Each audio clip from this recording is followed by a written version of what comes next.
और बुलेटिन की शुरुआत मानव तस्करी पर जागरूकता की खबर से।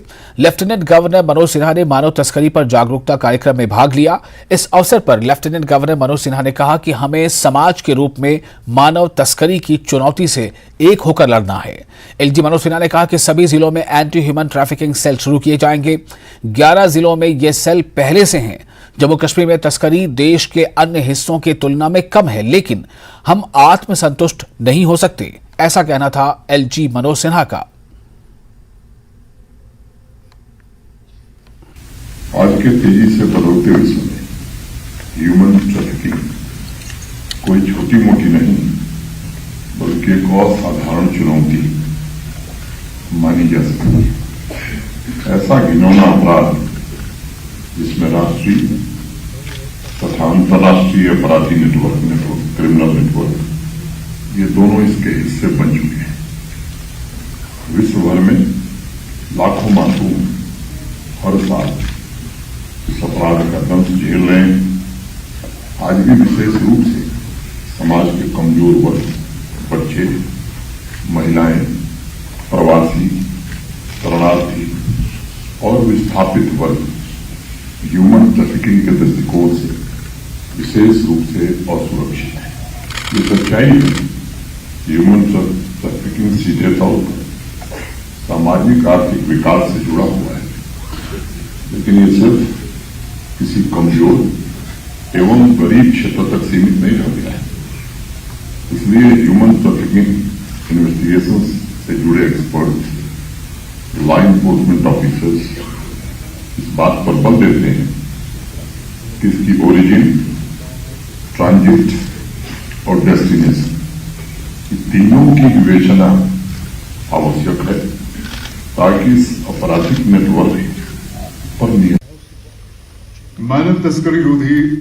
तो ह्यूमन ट्रैफिकिंग जम्मू कश्मीर में क्या एक बड़ी समस्या और जम्मू कश्मीर के लिए वाकई एक बड़ी चुनौती बनता जा रहा है? ऐसे सवाल हैं इसलिए कि खुद मनोज सिन्हा ने कहा है, एलजी मनोज सिन्हा ने, कि जम्मू कश्मीर में तस्करी देश के अन्य हिस्सों की तुलना में कम जरूर है, लेकिन हम आत्मसंतुष्ट नहीं हो सकते। और जो एनसीआरबी का डेटा है उसके मुताबिक इसमें 15% का इजाफा जो है वो बताया जा रहा है। हमारे साथ जुड़ चुके हैं ज़्यादा जानकारी के साथ शब्बीर श्रीनगर से। शब्बीर, ये क्या वाकई एक बड़ी समस्या, एक बड़ी चुनौती बनता जा रहा है ह्यूमन ट्रैफिकिंग यानी मानव तस्करी? और जिस तरह से एलजी ने कहा है कि वो तमाम जिलों में एंटी ह्यूमन ट्रैफिकिंग सेल का गठन होगा, तो ये क्या बताता है?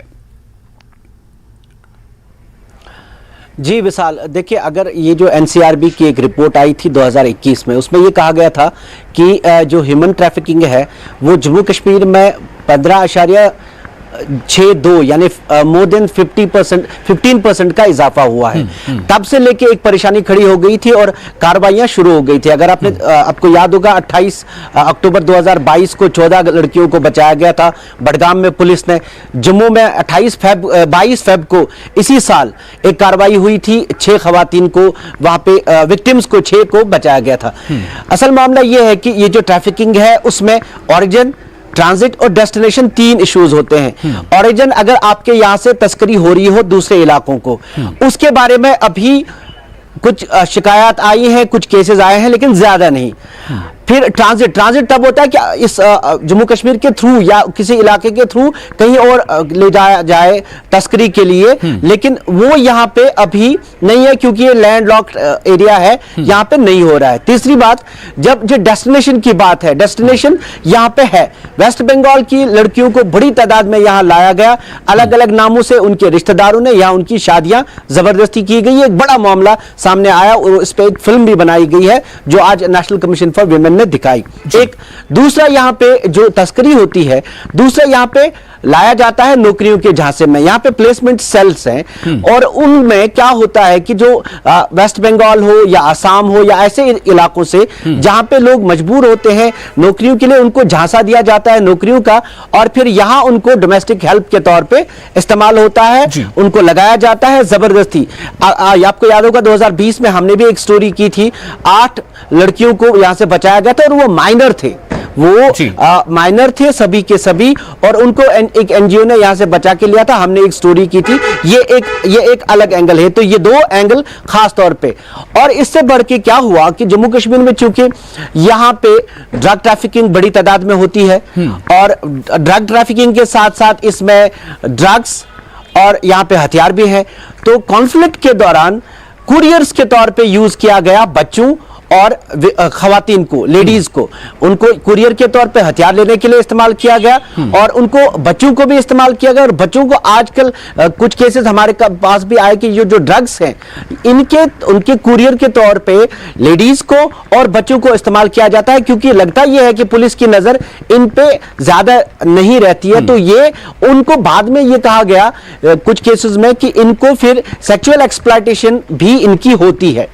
तो ये मामलात यहां पे अब बढ़ रहे हैं, और ये परेशानी का भी बास है। हालांकि कोई डेफिनेट डाटा नहीं है एनसीआरबी के डाटा के अलावा, लेकिन अभी ये कहा जा रहा है कि यहां से ओरिजिन भी होता है, यहां से लड़कियों को दूसरे इलाकों में लिया जाता है। कुछ नाम सामने आए हैं, लेकिन इस पे अभी और डाटा कलेक्ट किया जा रहा है कि क्या यहां से लड़कियों को ट्रैफिक किया जाता है। आज के दौर में हालांकि यहां पे इकोनॉमिकली लोग बहुत कमजोर नहीं है, तो उनको इस नाम से खाने के नाम पे या थोड़ा सा रिहाइश के नाम पे उनको ट्रैफिक नहीं किया जा सकता, लेकिन मुलाजमतों के नाम पे एक्सप्लॉयटेशन हो सकती है, और होती है। कुछ केसेस सामने आए जम्मू में, अगर आपने अभी सेक्स रैकेट देखा, जिस लड़की को यहां से वो वहां पकड़ा गया, जिसको एक सेक्स वर्कर के तौर पे इस्तेमाल किया गया था, उसको नौकरी का झांसा दिया गया था। तो ये एक बड़ा मसला है, क्योंकि यहाँ हथियार रहे हैं, यहाँ पे कॉन्फ्लिक्ट है, यहाँ पे ड्रग एडिक्शन बड़ी है, उसकी ड्रग्स लाए जाते हैं। तो एक खर्चा यह है कि ऐसे हालात में यहां पे अंदर ही अंदर शायद रिपोर्टेड ना हो, लेकिन ज्यादा हो इस चीज की, ये जो ट्रैफिकिंग होती है इसका खर्चा, इसका अंदेशा, और इसके केसेस बहुत ज्यादा। शब्बीर, इसमें दो बातें हैं यहाँ पर। जैसे मनोज सिन्हा ने कहा, एलजी साहब ने, कि तमाम जिलों में एंटी ह्यूमन ट्रैफिकिंग सेल का गठन किया जाएगा, और 11 जिलों में ये पहले से है। तो अगर 11 जिलों में पहले से ये सेल है, इसका मतलब क्या है कि उन जिलों में कहीं ना कहीं ऐसे मामलात भी पहले से आते रहे हैं सामने। तो क्या ये तमाम मामलात जो है वो सिर्फ और सिर्फ मतलब डेस्टिनेशन को लेकर है, या फिर सिर्फ ट्रांजिट? तो आपने कहा कि ट्रांजिट का मामला ज्यादा है नहीं, तो क्या सिर्फ डेस्टिनेशन को लेकर है, ये माना जाए? देखिए विशाल, जहां तक सेल्स का ताल्लुक है, तो ये बाकायदा गवर्नमेंट का एक प्रिवेंशन का मैकेनिज्म है। प्रिवेंशन मैकेनिज्म के तौर पे इन सेल्स को बनाया गया है, और बनाया जाता है, एक नेशनल स्कीम है। और यहाँ पे अभी कुछ ही 9 जिले ऐसे हैं जहाँ पे बनानी बाकी है। इनके हाँ कॉल्स आती हैं कि अगर कोई डिस्ट्रेस कॉल है, कहीं पे इनवर्ड एक्सप्लॉयटेशन भी हुई। आप बड़गाम वाला जो मैंने केस बताया, वहां से दूसरे इलाकों से, कश्मीर के ही दूसरे इलाकों से लड़कियों को लाके एक्सप्लॉयटेशन उनकी होती थी। तो ये जरूरी नहीं है कि यहाँ से बाहर जाएं। तो वैसे मामलात में वहां पे वो सेल्स काम करती हैं, अवेयरनेस का काम, ताकि प्रिवेंशन हो, और ज्यादा इनका काम प्रिवेंशन का है। रिहैबिलिटेशन के लिए बाकायदा जो सोशल जस्टिस का महकमा, या सोशल वेलफेयर जिसे आमतौर पे हम कहते हैं, सोशल वेलफेयर का भी एक महकमा है, जो अवेयरनेस के साथ साथ अगर जो कोई मजलूम हो या विक्टिम हो, उसकी रिहैबिलिटेशन बहुत जरूरी होती है। उसके लिए भी बाकायदा सेंटर सब बनाए जा रहे हैं। एक नेशनल स्कीम है, क्योंकि यहाँ पे तादाद ज्यादा नहीं थी, ऐसे मामले ज्यादा नहीं थे, लेकिन अब ये जब से एनसीआरबी का डाटा 2021 में आया, उसके बाद से काफी एक्टिव हो गए। प्रोसिक्यूशन के बारे में आपने chief justice, honourable chief justice को सुना कि प्रोसिक्यूशन के बाद जस्टिस देने में कितनी मुश्किलात आती हैं, क्योंकि जब ये मामले होते हैं तो फिर वो अपने जो पुलिस में बयान दिए होते हैं उनसे मुकर जाते हैं। तो ये पूरे उम्मीद की जानी चाहिए शब्बीर के, ये जो आपने बताया कि प्रिवेंशन मैकेनिज्म है, प्रिवेंशन मैकेनिज्म अगर और बाकी जिलों तक भी पहुंचता है, उसके बाद शायद इस पर जो इसकी जो रफ्तार है बढ़ने की, वो कुछ कम हो या शायद खत्म हो जाए। बहुत शुक्रिया आपका शब्बीर इस बातचीत के लिए, इस जानकारी के लिए। और इसी के साथ हम आपको बताएं कि 5 के पंच में कुछ और खबरें भी हमारे पास हैं, जिसमें से हम एक और अहम खबर आपको बता रहे हैं। दूसरी खबर यह है कि ब्रेक के बाद में फिर आपका स्वागत है। आप देख रहे हैं 5 का पंच, और अब बात शिमला नगर निगम चुनाव की। शिमला में चुनावी प्रचार जोरों पर है। मुख्यमंत्री सुखविंदर सिंह सुक्खू भी आज से शिमला चुनाव प्रचार के मैदान में कूद पड़े। उन्होंने लोअर बाजार इलाके से प्रचार की शुरुआत की। लोअर बाजार के बाद सीएम ने राम बाजार में भी कांग्रेस उम्मीदवार के पक्ष में प्रचार किया। उसके बाद वो समर हिल इलाके में भी पहुंचे, जहां उन्होंने नुक्कड़ सभा को संबोधित किया। सीएम के साथ कई दूसरे बड़े नेता भी मौजूद थे। सीएम ने कहा कि कांग्रेस निगम की सत्ता में आई तो शहर को तारों के जंजाल से मुक्त करेंगे, लोगों को पीने का साफ पानी मिलेगा। उन्होंने कहा कि भले ही राज्य में कांग्रेस की सरकार है, लेकिन शिमला के विकास के लिए नगर निगम में भी कांग्रेस की सत्ता जरूरी है। उन्होंने बीजेपी पर हमला बोलते हुए कहा कि बीजेपी जब तक सत्ता में रही तब तक कुछ नहीं किया और अब बड़े बड़े वादों के जरिए लोगों को गुमराह कर रही है। नगर निगम इनकी, प्रदेश में सरकार इनकी, केंद्र में सरकार इनकी, तब तो दिया नहीं। अब जब विपक्ष में बैठ के, ओपोजिशन में बैठ के तो बोल रहे हम 40,000 लीटर पानी देंगे, तो झूठ क्यों बोल रहे हो? आप स्वच्छ पेयजल भी नहीं उपलब्ध करवा सके। अश्विनी खड्ड का पानी लोगों ने पिया, सबको जॉन्डिस हुआ। कुछ लोग इस दुनिया को छोड़कर उस पानी को पीकर चले गए। इन्होंने वो गंदा पानी पिलाया। कहां इनका विभाग था, इनका मेयर था? हम इनसे पूछना चाहते, तब समझ नहीं आई। हमने क्या कहा, पहला बजट कोई देखता नहीं होगा क्योंकि फुर्सत नहीं मिलती ना बजट के। बजट में बहुत चीजें होती है जो राज्य से संबंधित होती है। हमने कहा कि शिमला शहर में पानी जो ब्लीचिंग पाउडर वाला आता है, आप देखते हैं ना, पानी कई बार हर चीज में स्मेल आ जाती है, क्लोरीन ज्यादा डाला होता है, ब्लीचिंग पाउडर ज्यादा डाला होता है। हमने कहा आने वाले शिमला शहर के नगर निगम के दायरे में जो भी क्षेत्र आता है उनको 2 साल में world class technology UV virus के द्वारा शिमला शहर के लोगों को पानी उपलब्ध करवाया जाएगा। और अब इस मामले पर सीधे जुड़ते हैं अपने संवाददाता रणवीर से। रणवीर, अब मुकाबला लगता है काफी दिलचस्प होता जा रहा है। हालांकि ये शिमला नगर निगम का ही चुनाव है, लेकिन जिसमें जिस तरह से अब प्रचार अभियान हो रहा है, सीएम खुद प्रचार में शामिल हो रहे हैं, तो क्या माना जाए कि ये अब पूरे अपने चरम पर आ चुका है प्रचार अभियान, या फिर इसमें और अभी कुछ होना बाकी है? समाज के हित में मानवीय दृष्टिकोण। जी हाँ, देखिए अब ज्यादा वक्त बचा नहीं है, 2 से 3 दिन बचे हुए हैं। इस वक्त हम बराड़ी में हैं। ये सीधी तस्वीरें यहाँ पर दिखाना चाह रहे हैं कि मुख्यमंत्री की ये जो है ये चौथी ये नुक्कड़ सभा है। यहाँ पर मुख्यमंत्री जो है प्रचार करने पहुंचे हैं। बराड़ी वार्ड में जो प्रत्याशी हैं जितेंद्र चौधरी, उसके पक्ष में यहाँ पर मुख्यमंत्री प्रचार करते हुए नजर आ रहे हैं। तो लगातार आज जो ये धुआंधार प्रचार मुख्यमंत्री का ये हम सुबह से देख रहे हैं। सबसे पहले लोअर बाजार में गए, उसके बाद मुख्यमंत्री ने राम बाजार में एक नुक्कड़ सभा की, फिर समर हिल में की, और अब ये चौथी जो नुक्कड़ सभा है मुख्यमंत्री की। इसके बाद 3 और नुक्कड़ सभाएं हैं जैसे जानकारी निकल कर आई। इसके बाद कुफ्टादार मुख्यमंत्री जाएंगे, फिर कैथू जाएंगे, और उसके बाद अन्नाडेल का भी जो है मुख्यमंत्री का प्रचार का कार्यक्रम है। देखिए अब जिस तरह से बड़े चेहरे हमें भाजपा में भी नजर आ रहे हैं कि किस तरह से आज अनुराग ठाकुर यहाँ पर नजर आए। नेता प्रतिपक्ष जयराम ठाकुर लगातार शुरू से ही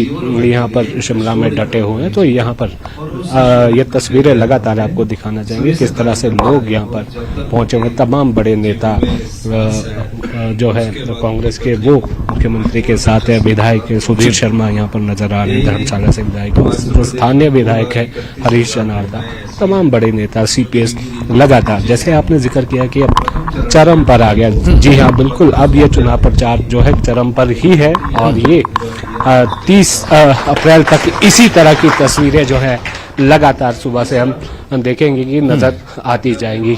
तो यहाँ पर ये भी जानकारी दे, थोड़ी देर पहले यहाँ पर जो कांग्रेस की प्रदेशाध्यक्ष हैं प्रतिभा सिंह, वो भी यहाँ पर पहुंची थी। उन्होंने अपना संबोधन दिया और वो यहाँ से कहीं और उनका कार्यक्रम है वहाँ के लिए निकली है, और यहाँ मुख्यमंत्री अभी उनका संबोधन चल रहा है। जी जी रणवीर, 2 बातें हैं। एक तो ये कि सीएम जब ये कह रहे हैं कि अगर शिमला में नगर निगम में कांग्रेस आई तो ये चीजें होंगी, एक तो उन्होंने लेकिन हालांकि साफ कर दिया कि हालांकि राज्य में सरकार कांग्रेस की ही है, लेकिन अगर नगर निगम की ताकत मिल जाती है तो काम करने में आसानी होगी। मेरा सवाल यहाँ पर यह कि जिस तरह से शिमला यानी कि जो हिमाचल का अपना एक चुनावी ट्रेंड रहा है, मिजाज रहा है कि वो बदल देते हैं जो वहां का है जो राज को, तो क्या ये नगर निगम में जो बीजेपी और या कांग्रेस, क्या वहां भी ये फॉर्मूला लागू होता है? मिजाज वहां भी काम करता है नगर निगम में भी, या फिर सिर्फ राज्य के चुनाव तक? देखिए वैसे तो यहाँ देखिए स्थानीय निकाय के चुनाव ये माने जाते हैं, जैसे पंचायती राज के चुनाव होते हैं, नगर परिषद के चुनाव होते हैं, उसी तरह ये चुनाव भी जो है नगर निगम के चुनाव है, तो स्थानीय मुद्दे यहाँ पर ज्यादा भारी रहते हैं। लगता तो नहीं है कि पार्टी की तरफ लोग जो जाते हैं, क्योंकि जो प्रत्याशी होता है उसका लोकल कनेक्ट बहुत ज्यादा होता है, तो वैसे भी माना जाता है चुनाव छोटा है लेकिन टफ ज्यादा होता है, मुश्किल ये चुनाव ज्यादा होता है, क्योंकि मैन टू मैन मार्किंग जिसे कहा जाता है कि मैन टू मैन मार्किंग करनी पड़ती है। और यहाँ पर देखना होगा कांग्रेस किस तरह से फायदा लेकर जाती है। जाहिर सी बात है, निगम की बात है, राजधानी शिमला है और सरकार यहाँ पर बैठती है और बहुत सारे ऐसे फैसले होते हैं जो निगम में किए जाते हैं, तो वो भी जो है मंजूरी के लिए यहाँ पर राज्य सरकार के पास जाना पड़ता है। तो यहाँ पर कांग्रेस को एज जो है, हम कह सकते हैं कि कांग्रेस को एज है। और यही बात जो है इशारों में मुख्यमंत्री के संबोधन में हमने देखा कि भाजपा जो कह रही थी ट्रिपल इंजन की सरकार कहा जाता था कि नगर निगम में भाजपा की सरकार थी, राज्य में भाजपा की सरकार थी, केंद्र में भाजपा की सरकार है, तो उस वक्त जो चुनावी वायदे अब किए जा रहे हैं वो भाजपा ने उस वक्त क्यों नहीं पूरे किए। तो यहाँ पर देखना होगा कि हालांकि फर्क तो पड़ता है, कितना असर इसका होगा ये देखने वाली बात होगी, क्योंकि यहाँ की जो जनता है वो साक्षरता दर की जहाँ तक बात आती है तो साक्षर है, कर्मचारी वर्ग है, व्यापारी वर्ग है, बाकी जो स्थानीय मुद्दे हैं वो कई सालों से हमने देखा है और यहाँ पर कुछ अलग करने की कोशिश जो है यहाँ पर कही जाती है। लेकिन देखना होगा कि जो भी बातें अलग अलग राजनीतिक दलों की तरफ से कही जा रही है उन पर जनता जो है किस तरह से रिस्पॉन्स देती है। जी एक आखिरी सवाल करूंगा रणवीर, छोटा जवाब चाहूंगा कि यूं तो आप बता रहे हैं कि कांग्रेस की चूंकि वहां सत्ता है, कांग्रेस को एज है, चूंकि निगम के कामों में भी बहुत हद तक सरकार से साबका पड़ता है, तो ये लोग भी समझते हैं वहां पर। और दूसरा यह कि बीजेपी पहले से मेजोरिटी में थी शिमला नगर चुनाव में, अगर काम से संतुष्ट है तो ठीक है, नहीं है तो फिर उनके पास ऑप्शन दूसरा होना चाहिए। मेरा सवाल यहाँ पे कि क्या जब सीधे तौर पर जब सीएम खुद प्रचार कर रहे हैं तो क्या आपको लग रहा है कि इस प्रचार यानी सीएम के खुद प्रचार प्रसार में उतरने से भी क्या कांग्रेस को थोड़ा एज मिलता नजर आ रहा है? सरकार होने के बावजूद पानी दिया नहीं। जी हाँ, तस्वीरें लगातार यहाँ से दिखाते रहेंगे, लेकिन देखिए जो आपने मुख्यमंत्री की बात आपने कही है, मुख्यमंत्री के प्रचार का जो है बहुत ज्यादा प्रभाव रहता है। कहीं भी जिस भी क्षेत्र में अगर हम देखें मुख्यमंत्री कोई बात कहते हैं तो उसका मतलब रहता है, और इसीलिए हम बार बार कहते हैं कि यहाँ पर एज जो है रहता है। और मुख्यमंत्री की बात अगर हम कहें तो मुख्यमंत्री यही नगर निगम शिमला में जो है 2 बार पार्षद ये रहे, छोटा शिमला से पार्षद रहे हैं मुख्यमंत्री, तो इनका बचपन भी यहाँ पर बीता है और यहाँ शिमला शहर की गलियां हैं वो उनसे भली भांति परिचित है। यहाँ के लोग जो हैं सुखविंदर सिंह सुक्खू के जो है काफी निकटता काफी सारे लोगों से, यूनिवर्सिटी की बात तो इसका बेशक असर पड़ेगा। आप जैसा कह रहे हैं कि एज तो फिलहाल है प्रचार में, अब अल्टीमेटली जो शिमला नगर निगम की जो जनता है वो किसे अपने लिए बेहतर मानती वो तो उनके वोटों से पता चलेगा। शुक्रिया आपका रणवीर इस जानकारी के लिए। और आगे बढ़ेंगे, आपको बताएं कि बीजेपी की तरफ से केंद्रीय मंत्री अनुराग ठाकुर भी आज से शिमला चुनाव प्रचार में उतर चुके हैं। अनुराग ठाकुर टूट वार्ड से अपने प्रचार का आगाज उन्होंने किया है। उन्होंने यहां रोड शो और नुक्कड़ सभा को संबोधित किया। रोड शो में भारी संख्या में बीजेपी कार्यकर्ता शामिल हुए। उनके साथ पूर्व मंत्री सुरेश भारद्वाज और पूर्व प्रदेश अध्यक्ष सुरेश कश्यप भी रहे। अनुराग ठाकुर आज देर तक कुछ और जगहों पर नुक्कड़ सभाएं करते नजर आएंगे। अनुराग ठाकुर का दावा है कि बीजेपी ने शिमला का कायाकल्प लिया है और शिमला वालों की हर मांग पूरी की है और शहर का समुचित विकास किया है, जिसके चलते शिमला की जनता फिर से बीजेपी को ही चुनेगी। कांग्रेस पर हमला बोलते हुए अनुराग ठाकुर ने कहा कि 5 महीने में कांग्रेस की गारंटियां फेल हो चुकी हैं, जिसे जनता वोट की चोट से सबक सिखाएगी। भारतीय जनता पार्टी की सरकार के समय जो स्मार्ट सिटी का काम हुआ है, आप देखिए शिमला में पिछले 5 वर्षों में बदलाव देखने को मिला। सड़कों का चौड़ीकरण हुआ, सुरंग बनाने का काम भी हुआ, पानी की समस्या से मुक्ति दिलाने के लिए 1800 करोड़ रुपए का प्रावधान उसमें किया गया, 6500 करोड़ रुपए शिमला और धर्मशाला की स्मार्ट सिटी के लिए लाया गया। यही नहीं, यहाँ पर बाकी सुविधाएं स्वास्थ्य से लेकर, सड़कों से लेकर, पानी से लेकर हर जो मांग यहाँ के लोगों की थी वो पूरा करने का काम भारतीय जनता पार्टी की सरकार ने किया था। अब कांग्रेस इस चुनाव में गारंटी देने भी आगे नहीं आ रही, मुकर रही है, भाग रही है, क्योंकि पता गारंटी बोलेंगे तो लोग पूछेंगे भाई 5 महीने पहले कहा था उसका क्या हुआ। तो अब नई बात लाए, वादे लेकिन इरादे नेक नहीं है। और जब इरादे नेक नहीं और गारंटियां फेल हो चुकी हैं तो जनता वोट की चोट देगी कांग्रेस को और कहेगी कि मुकरो मत अपनी गारंटियों से, और शिमला का चुनाव इनको चोट देकर रहेगा। और राजेंद्र जुड़ चुके हमारे साथ ज्यादा जानकारी के साथ। राजेंद्र, चुनावी प्रचार अब बिल्कुल ऐसा लग रहा है चरम पर है। एक तरफ सीएम सुक्खू खुद चुनावी मैदान में है तो दूसरी तरफ बीजेपी के लिए प्रचार कर रहे हैं केंद्रीय मंत्री अनुराग ठाकुर। क्या राजेंद्र ये चुनावी प्रचार जो है अब पूरी शबाब पर आ चुका है, और क्या बीजेपी को भी जो बीजेपी के जो वर्कर्स हैं जो सपोर्ट, उनको काफी बल मिल रहा है अनुराग ठाकुर के मैदान में आने से?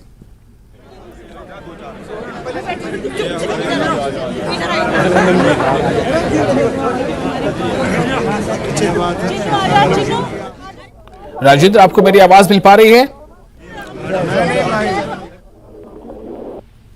राजेंद्र से हम संपर्क करने की कोशिश कर रहे हैं। राजेंद्र हमारे रिपोर्टर हैं और वो इस पर हमें ज्यादा और बताएंगे किस तरह से जो बीजेपी का खेमा है शिमला नगर निगम चुनाव की तैयारियों को लेकर, बीजेपी की तैयारी क्या है। तस्वीरों में आप साफ तौर से देख सकते हैं कि केंद्रीय मंत्री अनुराग ठाकुर वो शिमला नगर निगम के चुनाव के प्रचार के लिए वहां सड़कों पर है। उन्होंने रोड शो भी किया और कई नुक्कड़ सभाएं भी की और उनको काफी जो बीजेपी के वर्कर्स हैं उनका सहयोग मिल रहा है। उनके आसपास वर्कर्स जमा हो रहे हैं, उनकी बातों को सुन रहे हैं। अब सवाल ये पैदा होता है कि शिमला नगर निगम का चुनाव क्या वाकई बिल्कुल उस तरह का चुनाव होते जा रहा है जैसे कि हमने 4-5 महीने पहले देखा कि किस तरह शिमला यानी कि हिमाचल में जो असेंबली के चुनाव थे। तो एक तरफ तो सुक्खू जो है, जो कि अब मुख्यमंत्री, वो खुद कांग्रेस के प्रचार में वो कूद पड़े हैं, और दूसरी तरफ केंद्रीय मंत्री अनुराग ठाकुर है, अब वो जो है प्रचार प्रसार कर रहे हैं, वो रोड शो भी वो कर रहे हैं, नुक्कड़ सभाएं कर रहे हैं और ये बता रहे हैं कि शिमला में काफी कुछ किया है। जब बीजेपी वहां मेजोरिटी में थी शिमला नगर निगम में, उनका मेयर था। तो राजेंद्र हमारे साथ जुड़ चुके राज जानकारी के साथ। राजेंद्र, आपको मेरी आवाज मिल रही है? नहीं, जानना चाहते हैं अनुराग ठाकुर को जिस तरह से अब वो भी चुनाव मैदान में कूद पड़े, उधर सुक्खू साहब है वो कांग्रेस के प्रचार कर रहे हैं, तो क्या ये प्रचार बिल्कुल चरम पर है और क्या ये अब जो बीजेपी के वर्कर सपोर्टर है उनका हौसला बढ़ा रहा है?